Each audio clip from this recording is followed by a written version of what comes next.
നമസ്കാരം. അമ്മ പുഴയിലെറിഞ്ഞ് കൊലപ്പെടുത്തിയ 4 വയസ്സുകാരിയെ ലൈംഗികമായി പീഡിപ്പിച്ച കേസിൽ അറസ്റ്റിലായ പിതൃ സഹോദരനെ വീട്ടിലെത്തിച്ച് തെളിവെടുപ്പ് നടത്തി.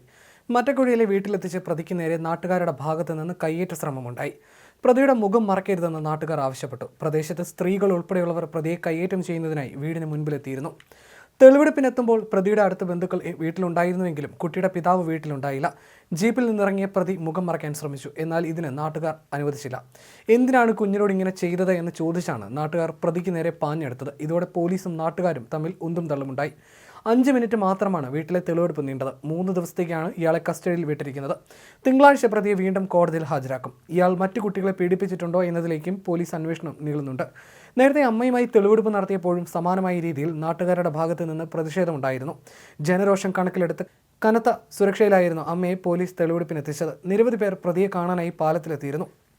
പ്രതിയുടെ മുഖം മറച്ചതിനെതിരെ അടക്കം വൈകാരികമായ രീതിയിൽ നാട്ടുകാർ പ്രതിഷേധമറിയിച്ചിരുന്നു. ഇതിന്റെ പശ്ചാത്തലത്തിൽ പാലത്തിലെ തെളിവെടുപ്പ് പൂർത്തിയാക്കി സ്ഥലത്തു നിന്ന് പോലീസ് പെട്ടെന്ന് മടങ്ങുകയും ചെയ്തിരുന്നു. 10 മിനിറ്റ് മാത്രമാണ് ഈ തെളിവെടുപ്പ് നീണ്ടുനിന്നത്. കുട്ടിക്ക് വേണ്ടിയുള്ള രക്ഷാപ്രവർത്തനത്തിൽ പങ്കാളികളായ നാട്ടുകാർ അടക്കം 100ഓളം പേരായിരുന്നു അന്നേ ദിവസം പ്രദേശത്ത് തടിച്ചുകൂടിയത്. കഴിഞ്ഞ തിങ്കളാഴ്ച വൈകിട്ട് 3:30 അംഗനവാടിയിൽ നിന്ന് കുട്ടിയെ കൂട്ടിക്കൊണ്ടുപോയ അമ്മ വൈകിട്ട് 6:30 ചാലക്കുടി പുഴയിലേക്ക് കുട്ടിയെ എറിഞ്ഞത്. പിറ്റേന്ന് പുലർച്ചെ 2:20 മൃതദേഹം കണ്ടെടുക്കുന്നത്. പോസ്റ്റ്മോർട്ടത്തിന് ശേഷമാണ് കുട്ടി പീഡിപ്പിക്കപ്പെട്ടു എന്ന സംശയം എറണാകുളം മെഡിക്കൽ കോളേജിലെ ഫോറൻസിക് വിഭാഗം മേധാവി ഡോക്ടർ ലിസ ജോൺ പോലീസിനെ അറിയിക്കുന്നത്. തുടർന്നാണ് കുട്ടി ക്രൂര പീഡനത്തിന് ഇരയായതായി കണ്ടെത്തുന്നത്. കുട്ടിയുടെ സ്വകാര്യ ഭാഗത്ത് മുറിവും രക്തസ്രാവവും ഉണ്ടായിരുന്നുവെന്ന് പോസ്റ്റ്മോർട്ടം ചെയ്ത ഡോക്ടർ മൊഴി നൽകിയിരുന്നു. മരിക്കുന്നതിന് തൊട്ട് മുൻപത്തെ ദിവസവും കുട്ടി പീഡനത്തിന് ഇരയായിരുന്നു. പ്രകൃതിവിരുദ്ധ പീഡനത്തിനും ഇരയായെന്ന് റിപ്പോർട്ടുകളുണ്ട്. ശാസ്ത്രീയ തെളിവുകൾ പരിശോധനയ്ക്കായി ലാബിലേക്ക് അയച്ചിട്ടുണ്ട്. കുട്ടിയെ പ്രതി 1 വർഷത്തിലേറെയായി പീഡിപ്പിച്ചിരുന്നുവെന്ന വിവരം അറിഞ്ഞിരുന്നില്ലെന്നായിരുന്നു കഴിഞ്ഞ ദിവസത്തെ മൊഴിയെടുക്കലിലും അമ്മ ആവർത്തിച്ചത്. കുട്ടിയോടുള്ള പ്രതിയുടെ പെരുമാറ്റത്തെക്കുറിച്ച് വ്യക്തമായ സൂചനകൾ അറസ്റ്റിലായ ദിവസം അമ്മ പോലീസിന് നൽകിയിരുന്നു.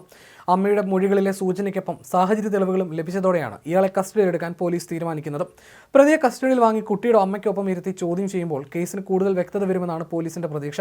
1 വർഷമായി പ്രതി കുട്ടിയെ പ്രകൃതിവിരുദ്ധ പീഡനത്തിന് ഇരയാക്കിയിട്ടുണ്ട്. അതിന്റെ തെളിവുകളും പോസ്റ്റ്മോർട്ടം റിപ്പോർട്ടിലുണ്ട്. ആലുവ മൂഴിക്കുളത്ത് മകളെ പുഴയിലെറിഞ്ഞ് കൊലപ്പെടുത്തിയത് ഭർത്തൃ വീട്ടുകാർ തന്നെ നിരന്തരം ഒറ്റപ്പെടുത്തിയതുകൊണ്ടാണെന്നായിരുന്നു അമ്മ ഏറ്റവും ഒടുവിലായി നൽകിയ മൊഴി. മകളോട് മറ്റുള്ളവർ അമിത വാത്സല്യം കാണിച്ചതിനൊപ്പം തന്നെ അകറ്റി നിർത്തിയെന്നും അമ്മ പോലീസിന് മൊഴി നൽകി.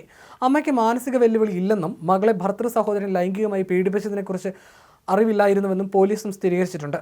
മകളെ പുഴയിലെറിഞ്ഞ് കൊല്ലാനിടയായത് വിശദീകരിക്കുമ്പോഴാണ് മകൾ ലൈംഗിക പീഡനത്തിന് ഇരയായെന്ന് അമ്മയെ പോലീസ് അറിയിച്ചത്. നിസ്സംഗിയായി കേട്ടിരുന്ന അമ്മയ്ക്ക് ഇക്കാര്യത്തിൽ അറിവില്ലായിരുന്നുവെന്നാണ് നിരന്തരമായി ചോദ്യം ചെയ്യലിൽ പോലീസ് സ്ഥിരീകരിക്കുന്നത്. കൂട്ടുകുടുംബം പോലെ കഴിഞ്ഞ അവസ്ഥ മുതലെടുത്താണ് കുട്ടിയെ പിതാവിന്റെ സഹോദരൻ ലൈംഗികമായി പീഡിപ്പിച്ചത്. ഇതേക്കുറിച്ച് അമ്മ അറിയാതെ പോയത് അവരുടെ പ്രാപ്തിക്കുറവ് കൊണ്ടാണെന്നും പോലീസ് വിശദീകരിക്കുന്നു.